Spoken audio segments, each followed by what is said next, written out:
Hi everyone, welcome to my YouTube channel. I'm sure you all students are facing difficulty to learn pharma. So I'm here to simplify the pharmacology.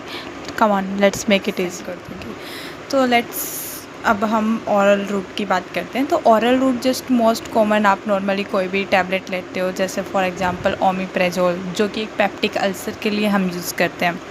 तो जो ये tablets हैं हम self administrated हो सकती है। अगर आपको इनका कंटेंट बढ़ाना है, जैसे कि ये बहुत बहुत कॉमन है ये एग्ज़ाम्स में आने के लिए, रूट ऑफ एडमिनिस्ट्रेशन। तो अगर आपको इनका कंटेंट बढ़ाना है तो आप इनकी एडवांटेजेस एंड डिसएडवांटेजेस बिल्कुल ऑब्वियसली लिखना ही है आपको ये, ठीक है। तो जैसे इसमें एडवांटेजेस आ जाते हैं कि जो ये ऑरल रूट की जो ड्रग्स हैं ये सेफ़ होती है, चीप होती है, पेनलेस होती है, हमें कोई पेन नहीं होता, हम खुद से ले सकते हैं, हमें किसी एक्सपर्ट की ज़रूरत नहीं होती कि वो हमें ये ड्रग दे, हम सेल्फ एडमिनिस्ट्रेट कर सकते हैं, ठीक है। इसकी डिसएडवांटेज ये होती है कि अगर कोई पेशेंट है वो अनकॉन्शियस है, या फिर उसको वॉमिटिंग हो रही है, या फिर उसको डायरिया हो रखा है बहुत ज़्यादा सीवियर, तो वो पेशेंट अनेबल है, वो ले नहीं पाएगा ड्रग्स को, ठीक है।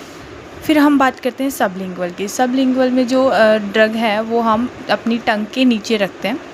फॉर एग्जांपल निट्रोग्लिसरीन, जो निट्रोग्लिसरीन है वो हम एक्यूट एंजाइनल अटैक में लेते हैं। एक्यूट एंजाइनल जब एकदम से रैंडम हमें जब अटैक आ रहा हो, ठीक है, तब लेते हैं हम।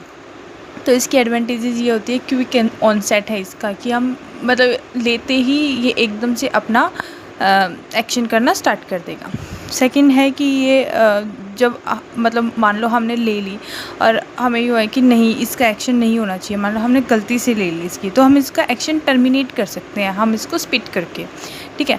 थर्ड है कि जो ये है ये फर्स्ट पास मेटाबॉलिज्म नहीं होने देता। फर्स्ट पास मेटाबॉलिज्म क्या होता है? फर्स्ट पास मेटाबॉलिज्म ये होता है, जैसे हमने कोई ड्रग है उसको हमने ली, वो हमारे जीआई ट्रैक्ट में गई, ठीक है, देन वो पोर्टल वेन के थ्रू वो लीवर में चली जाएगी, मतलब वो ब्लड स्ट्रीम में जा ही नहीं पाएगी, वो हाफ मेटाबोलाइज तो वो लीवर में ही हो जाएगी, ठीक है, तो वो ब्लड स्ट्रीम में नहीं जा पाएगी।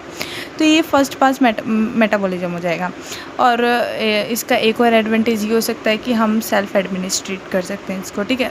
फिर इसका डिसएडवांटेज क्या हो सकता है, मतलब तुम ये ना खुद से बना के भी लिख सकते हो कि अगर कोई ड्रग है तुमने जीभ के नीचे रखी, ओब्वियसली उसका टेस्ट क्या होगा, बैड आएगा, तो इसको आप डिसएडवांटेज में लिख सकते हो।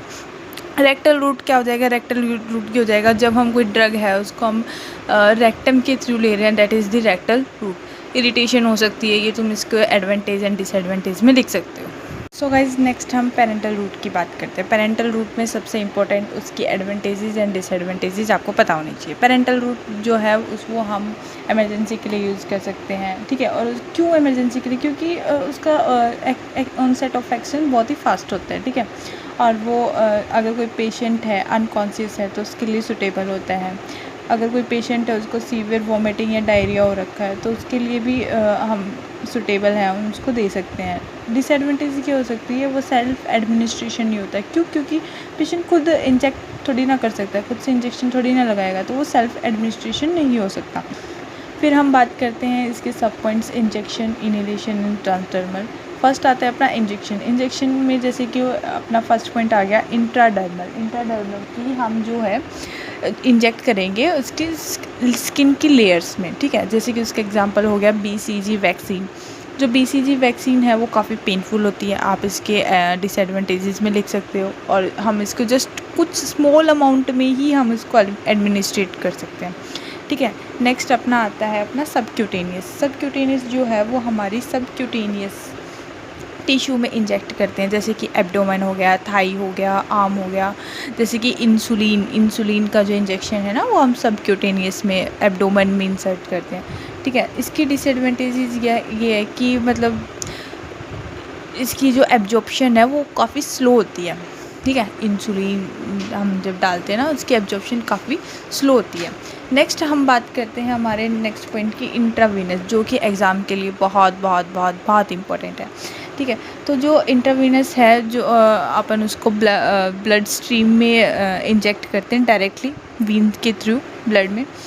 तो जैसे कि उसका अपना एक एग्जांपल हो सकता है रेंटिडीन, ठीक है। रेंटिडीन किसके लिए अपन यूज़ करते हैं? गैस्ट्रिक अल्सर के लिए यूज़ करते हैं, जो कि क्विक ऑनसेट करता है। एकदम से अपना एक्शन स्टार्ट कर देगा। आता है अपना इंट्रो आर्टरियल, आर्टरीज़ के अंदर हम ड्रग को इंजेक्ट करते हैं। देन उसके बाद अपना आता है इंट्रामस्कुलर। इंट्रामस्कुलर इंजेक्शन जो है वो हम जैसे कि अपनी रेक्टस फीमोरिस या फिर ग्लूट्स बोलते हैं जिसको, उसमें ड्रग को हम इंजेक्ट करते हैं। इसकी एडवांटेज ये होती है कि इसका एब्जॉर्प्शन जो होता है बहुत ही फास्ट होता है, बहुत ही जल्दी उसका एब्जॉर्प्शन हो जाता है। डिसएडवांटेज ये है कि इसमें ना काफ़ी ये पेनफुल होता है, इसमें काफ़ी पेन होने लग जाता है। सो गाइज नेक्स्ट हम बात करते हैं इनहेलेशन की। ठीक है, पॉइंट की बात करेंगे इनहेलेशन। जो इनहेलेशन है वो वॉलेटाइल लिक्विड और गैसेस में होता है। ठीक है, उसकी एडवांटेजेस क्या होती है कि जब हम इनहेल करते हैं तो उसका एक्शन है बहुत जल्दी हो जाता है। ठीक है, और बहुत ही थोड़ी अमाउंट में हमें उसे चाहिए होता है। ठीक है, और फिर हम उसको रेगुलेट भी कर सकते हैं। उसकी डिसएडवांटेजेस ये होता है कि जो है ना वो अपनी ब्रोंको स्पाज़म कॉज कर देता है वो, ये इसकी डिसएडवांटेजेस हैं। सो नेक्स्ट ट्रांसडर्मल रूट में आ जाता है अपना ऑइंटमेंट, जो कि हम स्किन पे अप्लाई करते हैं, जो कि कोई लोकल एक्शन है उसके लिए हम यूज़ करते हैं ट्रांसडर्मल। गाइस ये था हमारा short note on the route of administration. ये काफ़ी इम्पॉर्टेंट और लॉन्ग क्वेश्चन में पॉसिबिलिटी है कि ये आपके एग्ज़ाम्स में आए। तो अगर आप काफ़ी डिफ़िकल्टी फेस कर रहे हो कि कैसे पढ़ना है, क्या पढ़ना है, तो आपको एक ओवरव्यू और समझने की ज़रूरत है। इसके बाद आप जस्ट नोट्स से थोड़ा सा भी अगर आप पढ़ लोगे तो आपको बहुत अच्छे से समझ आ जाएगा और काफ़ी लंबे टाइम तक याद रहेगा। अगर आप लोगों को नोट्स चाहिए तो आप मुझे कमेंट्स कर सकते हो। Thank you.